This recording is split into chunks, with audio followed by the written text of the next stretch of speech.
Hi everybody, Jill Seeley here with Old Sage Soul. Welcome to video 1, Seeing People for More Than Appearances. What do you notice goes through your head as you notice or look at somebody? What are your first thoughts? What feelings do you have? Are they different based on somebody's typical defining factors? Age, race, style of dress, SES. And what SES stands for is socioeconomic status. How much money does somebody have? What class are they in as defined by their income or resources financially? And how much does that affect how you see them? Do we discount somebody if they don't make a criteria that we've decided makes them adequate? Pay attention in getting to know how this process looks for us can start to unravel our biases and the ways that we define and categorize people. Now, one of the main ways that is pretty common that we can start to categorize somebody is objectification. And objectification is looking at somebody as parts, perhaps sexualizing somebody. If we are objectifying, we can stop, but we have to be aware of it first. Looking away and recentering by seeing them as a human, as someone who is a mother, a parent, a work professional, a fill in the blank. However, you can start to see them as more than their first appearance. Because again, objectification can be sexual. It can also be just how we pick somebody apart as we first see them.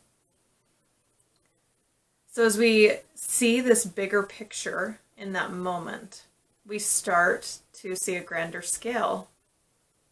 That person gets to be more than the details we're fixating on about them. When we stop objectifying, it can be an important reversal to sexism for us and even the world as more and more people evolve in this area. Traditionally, in a patriarchal society, which is where men are more dominant or in power positions typically, men would comment on female bodies, and that was normalized, at times even feeling a sense of ownership over a female. And in a sexualized society, we are all about people being objects, sexual objects for our gratification or pleasure.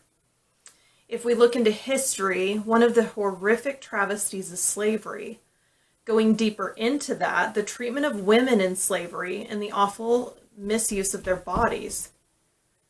In our world today, there has been a big movement, societally and even in Hollywood, to bring attention and awareness to the fixation on bodies and sexualization. People are calling it out and speaking out about it. We each can too. Now let's talk about comparison, which can play in and be a part of the way we look at somebody. The tendency to compare, one up, find something bad or distasteful can be part of that, especially if we feel threatened by that person. Comparison brings out a sense of superiority in us. The goal is to feel okay, but it ends up disconnecting us from that person and from parts of ourselves that we want to connect with, that are our relational parts. Because again, if I'm objectifying you, focusing on parts, and let's say I'm comparing them to mine, I'm lost in that pattern or process. It can take away the opportunity to connect and to care deeper. So again, robbing us of an intimate experience. Now, if we grew up in a family that was competitive, we are more prone to have that judgmental, pick others apart tendency. Comparison is the part of safety early in life and part of our development. And it can come in the form of black and white thinking. They are tall, I am short, they have freckles, I have curly hair, etc. And things are very defined as they are or they are not. This way of thinking doesn't have to be the only one we have. Our subconscious processes will continue to evaluate for safety and differentiate between things and people. So where it was about safety and definition before, kind of that black and white we talked about. It can be about more now. We don't have to whittle somebody down to a body part or their body at all. We can love them or listen to them.